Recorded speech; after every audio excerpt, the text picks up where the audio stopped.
Kami pilih judul di perbincangan kami malam hari ini turbulensi setelah Airlangga pergi untuk bisa membahas mengenai goncangan apa yang menerpa sang beringin sehingga kemudian ketua umumnya rontok dan mengundurkan diri. Kita akan nanti dengarkan pandangan dari para narasumber. Sudah ada pengamat komunikasi politik Bang Effendi Ghazali atau Bang Ege yang sudah hadir menemani saya di studio. Assalamualaikum warahmatullahi wabarakatuh. Malam Bang Ege. Malam. Baik, selain Bang Effendi Ghazali juga sudah ada dua narasumber lainnya yang akan memberikan pandangannya bergabung melalui daring. Yang pertama ada Pak Nurdin Halid yang juga akan menyuarakan, menceritakan kepada kita sebenarnya bagaimana kondisi internal Golkar. Assalamualaikum warahmatullahi wabarakatuh. Selamat malam Pak Nurdin Halid.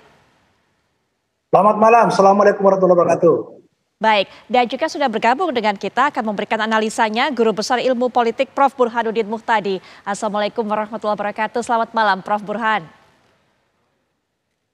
Malam Putri, malam semuanya. Baik, ya sekitar lebih kurang 15 menit lagi rencananya rapat pleno untuk menentukan ketum PLT ataupun PLT ketum Golkar ini digelar. Nah, untuk mengetahui bagaimana persiapan di sana, siapa saja yang sudah tiba ataupun juga mengerucut kemana nama-nama ini, kita akan dengarkan laporan dari Vena Kintan. Silakan Vena.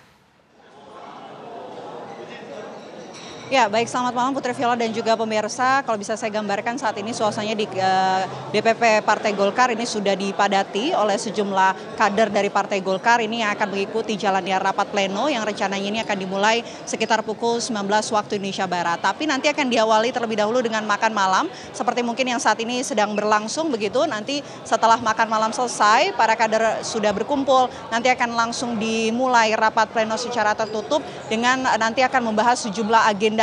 Salah satunya ini akan membacakan terlebih dahulu surat pengunduran diri dari Airlangga Hartarto yang artinya nanti setelah dibacakan dalam rapat pleno ini Airlangga sudah secara de jure mundur dari jabatannya sebagai Ketua Umum Partai Golkar. Nah, selanjutnya nanti akan dilakukan penunjukan PLT Ketua Umum mengganti Airlangga Hartarto yang memang tadi juga sempat di-spill atau disampaikan oleh Dev Laksono, Ketua DPP Partai Golkar, inisial A yang nanti ini kemungkinan menjadi PLT Ketua Umum Partai Golkar yang nanti setelah dilakukan musyawarah mufakat dalam rapat pleno ini nanti PLT Ketua Umum yang sudah ditetapkan dalam rapat pleno ini akan memiliki tugas untuk kemudian menentukan rapat pimpinan nasional ataupun Rapimnas dan juga musyawarah nasional begitu. Nah, untuk penentuan PLT Ketua Umum Partai Golkar sendiri ini akan dipimpin, rapat pleno ini nanti akan dipimpin oleh Sekjen dari Partai Golkar yakni Lodwig Paulus yang nanti akan memimpin jalannya rapat pleno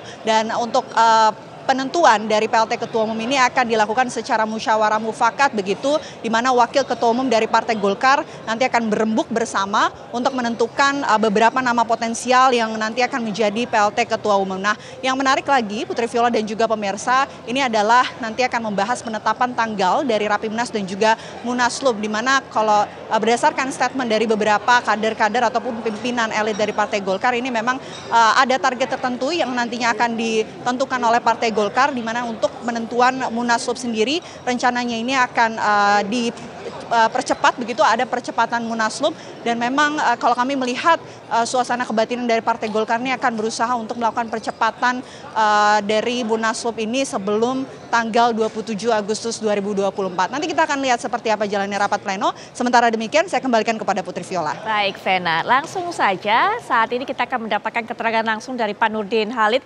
karena Pak Nurdin hingga saat ini masyarakat ini masih menerka-nerka. Angin apa sebenarnya yang mendera dari Partai Golkar sehingga kemudian ada kejadian seperti ini yang tidak disangka-sangka. Sebenarnya friksi-friksi apa yang terjadi di internal Golkar sih Pak Nurdin? Ya, jadi Putri saya luruskan dulu. Ini tidak tepat ini judulnya, turbulensi setelah Airlangga pergi. Terbalik, Airlangga pergi, Golkar tak kondusif. Golkar tetap solid. Itu faktanya. Jadi turbulensi itu bukan fakta dari internal Partai Golkar. Jadi begini Putri, jadi memang termasuk saya yang juga ikut kaget dengan tiba-tiba mundur Pak Airlangga, tapi kemudian setelah saya mendalami, merenungi dan berkomunikasi dengan beliau, bisa memahami dan memberikan menghormati keputusannya karena itu sangat pribadi dan apa yang pribadi itu hanya Pak Airlangga yang tahu. Tapi hal yang menggembirakan bahwa beliau mundur di tengah-tengah Golkar berprestasi di bawah kepemimpinan Pak Airlangga, Golkar sangat kondusif, Golkar sangat solid, Golkar sangat utuh. Dari pusat sampai ke daerah, tidak ada gejolak sedikit pun yang mempengaruhi daripada pengunduran diri Pak Airlangga. Oleh karena itu dengan mundurnya beliau, ini memudahkan Partai Golkar untuk melakukan konsolidasi Dan saat ini ada pengunduran diri ini dalam proses penggantian itu sudah diatur dengan mekanisme organisasi melalui peraturan tentang penggantian antar waktu dan juga pasal-pasal di dalam Anggaran Dasar pasal 39 diperlunya dalam Munaslup karena ketua mengundurkan diri. Oleh karena itu tidak ada hal yang membuat Partai Golkar ini ada turbulensi, ada perbedaan yang mengarah kepada perpecahan. Insya Allah rapat pleno sebentar lagi ya kira-kira 19.30 kita akan mulai dan sekarang teman-teman sudah pada berkumpul, itu akan melakukan musyawarah mufakat untuk menunjuk daripada PLT Ketua Umum dan PLT Ketua Umum hanya mempersiapkan waktu yang sesingkat-singkatnya agar kita lakukan Rapimnas dan Munas itu mekanisme internal sesuai dengan ADART. Kenapa perlu kita percepatan konsolidasi ini? Karena kita akan menghadapi pendaftaran pilkada 27-29 Agustus yang akan datang. Kita harus asas, kita harus mengikuti PKPU sehingga Golkar harus melakukan percepatan yang dinamis di dalam mengisi daripada jabatan lowong yaitu ketua umumnya. Begitu. Baik, itu dia tadi Pak Nurdin sudah katakan bahwa mundurnya Airlangga Hartarto ini mempermudah konsolidasi partai. Tapi di sisi lain juga ini kan menyambut pilkada, di mana Golkar juga akan berperang di berbagai daerah untuk bisa memenangkan pilkada. Di saat hal seperti ini, momen penting seperti ini, ketumnya justru mundur. Bagaimana ini kemudian Pak Nurdin? Ya memang di satu sisi kita sayangkan ya Pak Airlangga mundur di tengah-tengah Golkar sangat solid, bukan Golkar ada perpecahan, bukan Golkar ada turbulensi, bukan Golkar ada hal yang menggoyang daripada kepemimpinan Pak Airlangga. Itu di satu sisi kita sayangkan, tapi di satu sisi kita harus menghormati karena beliau alasan yang sangat pribadi yang kami ini tidak tahu alasan seperti apa itu. Karena kalau kita melihat secara faktual ya, tidak ada tekanan kekuasaan. Kenapa? Pak Airlangga baik secara pribadi maupun sebagai ketua umum Golkar itu sangat dekat dengan kekuasaan, sangat dekat dengan Pak Jokowi, sangat komunikatif dengan Pak Jokowi sebagai presiden, sangat dekat dan sangat komunikatif dengan Pak Presiden terpilih, pasangan Prabowo Gibran. Oleh karena itu ada orang berpendapat ini ada tekanan kekuasaan, menurut kami internal Partai Golkar tidak ada tekanan kekuasaan. Baik. Kita mengatakan ada persoalan hukum juga tidak ada. Kenapa? Karena tahun lalu di mana beliau pernah dipanggil sebagai saksi dan kemudian sebagai Menko Perekonomian untuk menjelaskan soal prosesi ekspor impor minyak goreng dan sebagainya. Dan itu tidak ada kelanjutan terhadap proses itu sehingga secara hukum pun tidak ada. Jadi ini murni alasan pribadi beliau yang kita semua tidak tahu, hanya Pak Airlangga yang tahu. Tapi kemudian kita bisa konsolidasi cepat dan ini memudahkan Golkar untuk tetap eksis karena tidak ada sama sekali kondisi yang membuat Golkar ini akan terjadi perbedaan yang bisa memecah belah Partai Golkar. Oleh karena itu maka percepatan konsolidasi kita akan lakukan, insya Allah rapat nanti kita akan usulkan supaya Rapimnas tanggal 20, tanggal 21 Munas dalam tempo waktu 2-3 hari ada pengesahan Menteri Hukum, pendaftaran 27 Agustus pilkada itu tidak akan mengganggu daripada proses konsolidasi Partai Golkar. Baik, Prof. Burhan, kalau kata Pak Nurdin tadi, alasannya mundur Pak Airlangga ini hanya Pak Airlangga dan Tuhan yang tahu. Bukan karena hal-hal seperti tekanan kekuasaan, bukan juga masalah hukum. Apalagi kalau kita dengarkan banyak sekali kemudian yang isu yang beredar mengatakan ini karena ada invisible hand. Ternyata bukan itu, menurut Pak Nurdin Halid. Pandangan dari Prof. Burhan sendiri? Ya, wajar kalau Pak Nurdin Halid mengatakan demikian ya. Sebagaimana wajar pula kalau misalnya banyak analis yang menduga ada invisible hand di balik pengunduran diri Pak Airlangga Hartarto. Karena kalau kita baca pengunduran diri Pak Airlangga, itu sebenarnya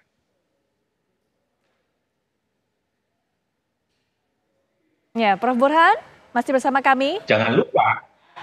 Halo? Ya, Prof. Burhan, mohon maaf, tadi terputus sampai pengunduran dari Pak Airlangga ini sebenarnya setelah itu menghilang suara Prof. Burhan. Bisa diulangi mungkin dari kalimat itu? Iya.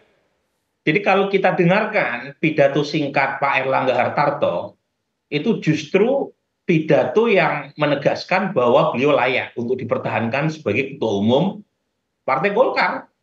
Karena satu, dia menyebut alasan kenaikan suara Golkar yang cukup signifikan di Pileg 2024. Dan yang kedua, dia juga menyebut kemenangan Prabowo Gibran, capres-cawapres yang diusung oleh Partai Golkar secara fantastis.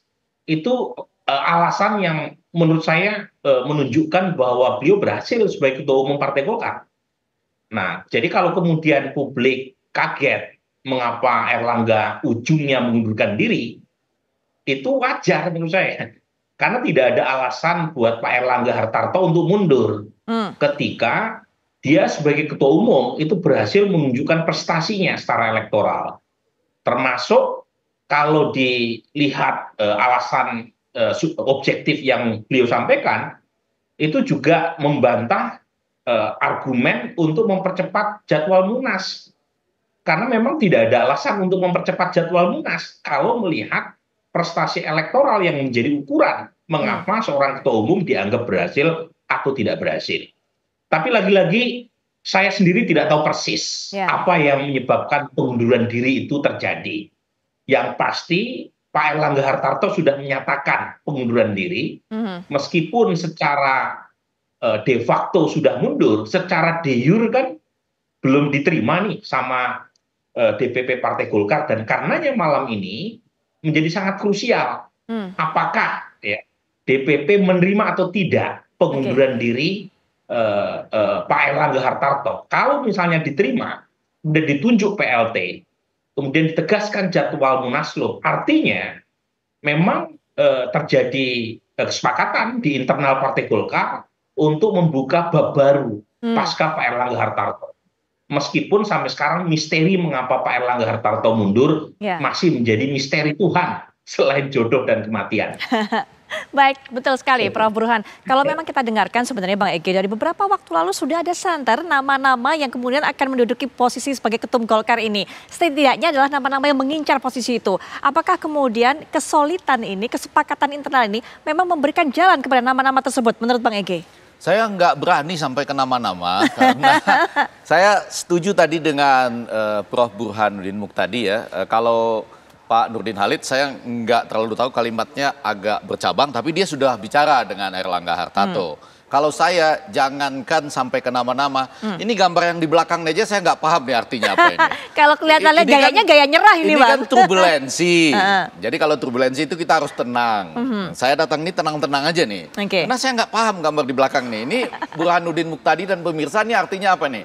Sampai jumpa lagi, tenang atau nyerah nih.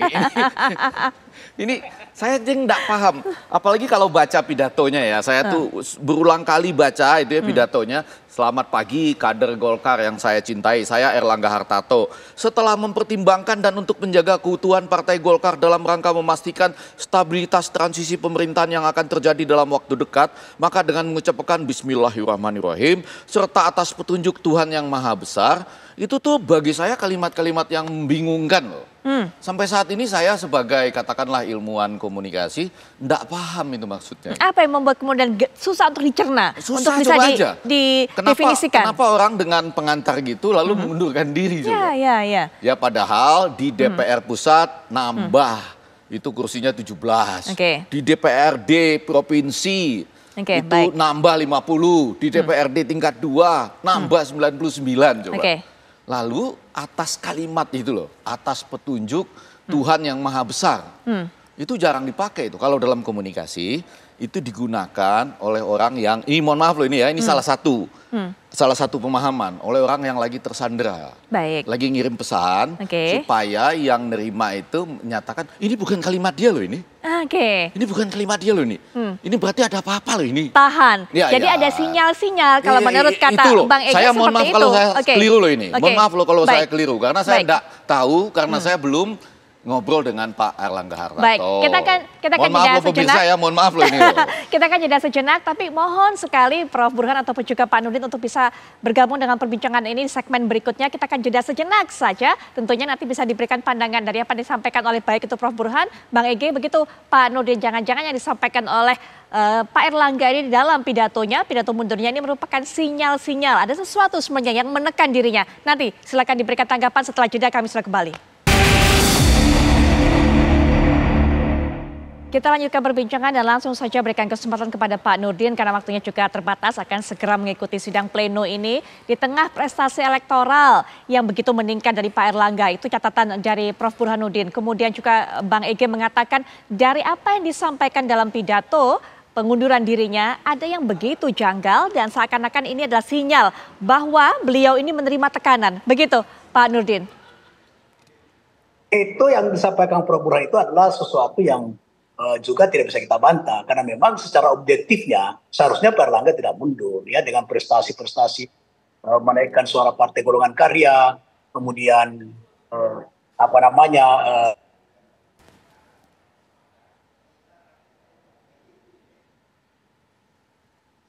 Pak Nurdin masih bersama kami? Baik, sepertinya ada komunikasi yang terputus dengan Pak Nurdin Halid, tapi kami coba akan hubungi lagi Pak Nurdin di tengah waktunya yang begitu terbatas untuk segera mengikuti rapat pleno. Selanjutnya juga Prof. Burhan. Prof. Burhan juga yang waktunya terbatas sepertinya bergabung dengan kita. Silakan Prof. Burhan. Catatan mengenai hal ini. Selain alasan prestasi elektoral, situasi Golkar di internal sangat kondusif.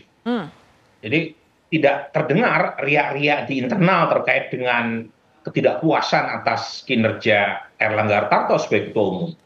Walaupun jadi, ada nama-nama kita dengarkan mengincar jabatan itu, Prof. Burhan? Iya, betul. Muncul nama-nama sebagai calon di luar dari Erlangga, tetapi secara internal kan situasi kondusif itu bisa kita saksikan. Ketua DPD merayakan kesuksesan Partai Golkar dalam meningkatkan kursi hasil Pileg 2024 di Bali, dan tidak ada misalnya gugatan yang signifikan terkait dengan ketidakpuasan atas performa Erlangga Hartarto sebagai ketum. Jadi memang mengagetkan, dan tentu saja apa yang disampaikan oleh Bung Effendi Ghazali tadi sangat make sense ya, bahwa mungkin ada alasan lain yang kita tidak tahu mengapa Erlangga Hartarto pergi. Tetapi lagi-lagi pidato Erlangga Hartarto itu bukan alasan untuk pergi, tapi alasan untuk bertahan. Tetapi lagi-lagi karena situasi sudah terjadi, dan kalau kita melihat Partai Golkar ini kan unik ya, Putri. Partai Golkar ini berbeda dengan mainstream utama partai-partai di Indonesia yang umumnya dimiliki oleh pemegang saham mayoritas tunggal. Nah, Golkar ini ibarat perusahaan TBK, dia go public. Tidak ada veto player. Lain kan misalnya PD Perjuangan yang sangat identik dengan Ibu Mega, Demokrat yang sangat identik dengan Pak SBY, Gerindra dengan Prabowo Subianto, Nasdem dengan Surya Paloh. Jadi setiap ada dinamika di internal atau intervensi dari eksternal, itu veto player semacam ini berhasil menahan gempuran semacam itu.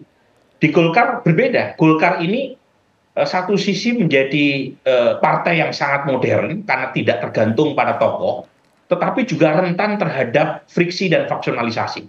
Karena ketiadaan veto player tadi, tidak ada shareholder utama. Dan saat yang sama, Golkar punya doktrin karya dan kekaryaan yang memungkinkan Golkar itu secara institusi itu sangat tergantung pada siapapun yang berkuasa.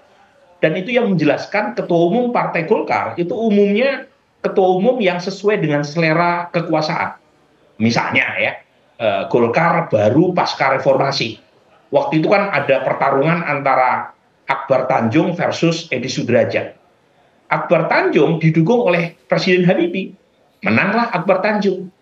Nah, setelah Akbar Tanjung berhasil membawa Golkar menjadi pemenang pemilu di 2024, harusnya Akbar Tanjung kan dipertahankan sebagai ketua umum Partai Golkar. Tetapi kan Akbar Tanjung saat itu mendukung Megawati dalam Pilpres 2004, sementara pemenangnya adalah SBY JK yang kemudian berhasil mengalahkan Akbar Tanjung. Sesuatu yang aneh, karena Akbar Tanjung berhasil memenangkan Golkar, tapi justru ya pemegang suara di Munas memilih Yusuf Kala. 2009 ada pertarungan antara Pak Abu Rizal Bakri lawan Bang Surya Paloh, tetapi karena Pak SBY lebih punya preferensi dengan Pak Ical, Surya Paloh kalah.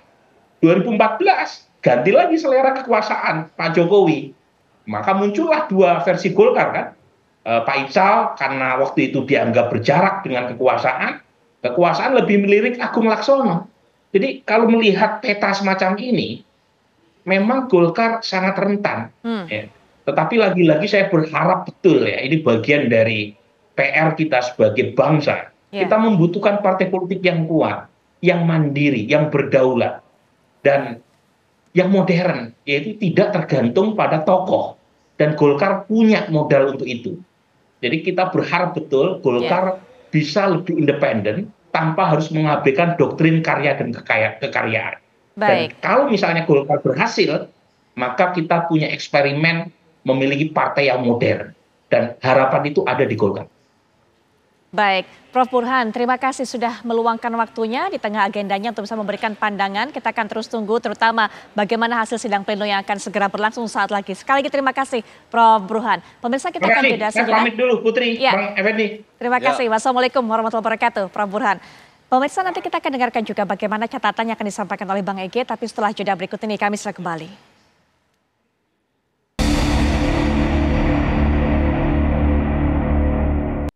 Sebenarnya tadi kami berharap bisa mendapatkan cerita lebih banyak dari Pak Nurdin Halid, tapi sayang sekali Bang, tadi komunikasinya terputus dan saat ini juga Pak Nurdin sepertinya sudah nggak bisa diganggu. Sudah karena sudah mulai begitu kan, sudah bergabung dengan rekan-rekan semuanya untuk bisa melakukan rapat pleno walaupun tadi mungkin 19.30, tapi kemudian 19.15 seperti ini juga masih ada acara-acara awalan termasuk makan malam bersama. Tapi tadi dari sedikit kalimat yang disampaikan oleh Pak Nurdin, bagaimana? Penting dong, yaitu bahwa bayangan kita tadi malam ini ada rapat pleno. Betul. Lalu Munas sudah ada kan tanggalnya? Kalau tadi Pak Nurdin mengatakan rencananya adalah tanggal 20 Agustus, 21 Agustus. Walaupun nanti artinya diputuskan oleh rapat pleno malam ini lah. Betul, betul. Jadi memang maksud saya begini, kenapa saya tadi agak terkejut dengan gambar. Gaya mengangkat tangan. Ya, ini bisa tenang aja walaupun turbulens tenang. Atau sampai jumpa lagi. Ya, atau nyerah lah ini ya. Bisa macam-macam artinya. Saya malam ini mau gembira saja, optimis ya kan? Optimis, betul. Karena kata Burhanuddin tadi, kalau saya menyebutnya, saya itu ya begitu hampir selesai S1, itu suka diajak itu ke Selipi itu. Untuk apa, saling membagi ilmu komunikasi politik lah. Waktu itu lama sekali berarti ya, saya kan udah mulai agak tua lah sekarang. Nah pada waktu itu saya tahu bahwa Golkar ini akan menjadi party of all seasons. Partai yang mampu seperti kata Profesor Burhanuddin Muqtadi tadi. Jadi mampu menyesuaikan diri dengan segala kondisi. Cuma satu yang saya agak suka bingung itu, yaitu soal ini. Selalu ikut siapapun yang menang dan ikut memerintah. Gitu. Ideologi kekaryaan itu ya. Ini sudah pada tampil semua ya. Lihat sudah datang, ada Agus Gumiwang, kata Sasmita, AGK begitu inisialnya kalau yang ramai. Nah ini juga merupakan salah satu nama yang kalau kita lihat isu-isu yang beredar belakangan ini, Bang Ege, ini masuk juga dalam bukan hanya dalam PLT ketum ini yang akan diputuskan pada malam hari ini, tapi juga masuk dalam bursa calon ketum berikutnya pengganti dari Pak Airlangga Hartarto, Bang Ege. Nah justru itu, jadi tadi saya mau menjembatani Profesor Burhanuddin Muqtadi dengan mengatakan, kalau saja apapun yang sedang terjadi ada istilah turbulensi, setuju atau tidak setuju, kalau dia ini tetap artinya menjadi partai yang mampu menentukan apa-apa yang baik menurut mereka sendiri dengan ADART-nya, itu kita gembira. Jadi artinya ada apapun goncangan, mereka tetap menjadi partai yang luar biasa menurut mereka sendiri. Kita kan orang luar, nggak tahu apa yang terjadi di dalam. Pak Nurdin tadi yang tahu, Bang Nurdin yang tahu karena sudah bicara langsung. Tetapi kalau misalnya nih ya, tiba-tiba semua yang beredar seakan-akan disetir dari luar. Lagi-lagi saya bisa salah. Tetapi sudah ada keluar nama-nama. Ketua Dewan Pembina ini. Lalu mau sebut nggak Bang? Enggak loh, enggak. Karena saya itu enggak akan menyebut sesuatu yang belum terjadi. Gitu ya. Nanti saya suuzon. Tapi seakan-akan Ketua Dewan Pembina ini, Ketua Umum ini, Ketua Harian ini. Lalu ini Wakil Ketua ini. Gitu. Betul. Nah, itu kalau itu betul-betul terjadi, bahkan ada variasi yang dibalik-balik, nanti pada misalnya peristiwa itu terjadi 20-21 Agustus ya. Betul, 21 Agustus rencananya. Diajukan tadi Pak Nurdin mengatakan diajukan tanggal sebegitu. Nah, karena pendaftaran pilkada itu 27 Agustus. Betul gitu ya. sekali. Jadi orang mengatakan, oh benar ini disetir dari luar. Terjawablah kenapa pidato pengunduran diri itu seperti itu gitu. Jadi maksud saya orang akan mengkaitkan fenomenologi ini menjadi seperti itu. Baik. Ya.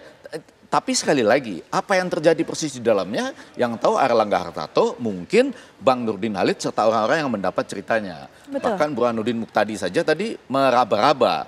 Saya apalagi dengan jelas mendeklarasikan di sini bahwa saya bisa salah.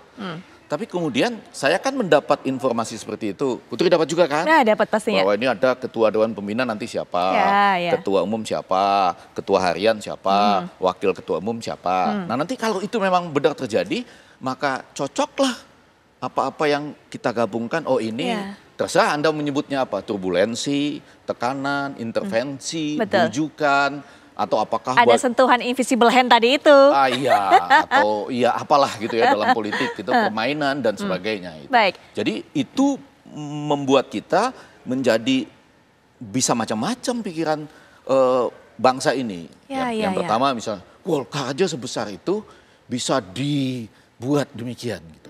Bagaimana dengan partai-partai yang lain? Apakah ini untuk suatu kepentingan yang lebih besar misalnya, yang memang membuat bangsa ini lebih maju? Atau kepentingan apa gitu? Nah itu tadi yang pribadi maksudnya, bukan untuk bangsa. Iya, itu yang akan teruji oleh masa ya, oleh zaman. Waktu yang hanya bisa menjawab. Iya, 20-21 Agustus, kemudian nanti akan ada pelantikan ya, kita menyambut pemimpin baru pada 20 Oktober misalnya. Itu semua akan menjawab itu. Tapi kalau kita meraba-raba menerka-nerka termasuk juga mengenai siapa yang akan dipercaya menjadi PLT Ketum Golkar ini saat ini nanti akan dirapatkan, diputuskan di pleno. Saya ajak sedikit mungkin menebak begitu Bang Iki. Nama-nama yang sudah ada, Agus Gumiwang Kartasasmita, kemudian juga Bamsud, Bambang Susatyo, kemudian juga ada Bahlil Lahadalia. Potensinya seperti apa di antara ketiganya ini? Saya sekali lagi hampir nggak mau masuk ke wilayah itu. Yang mau saya katakan adalah saya hampir percaya pada formulasi akhirnya. Jadi formulasi akhirnya itu ya, yang ketua Dewan Pembina, ketua umum, ketua harian itu saya lebih percaya itu. Kalau gitu ya Bang ya? Apanya? Tunggu Munaslup kalau gitu ya? Itu Munaslup ya jadinya. 21 Agustus. Ya. Betul. Tapi kalau yang akan menjadi PLT ini, saya juga rasanya saya percaya juga lah gitu. Yang Anda sebut-sebut tadi ya.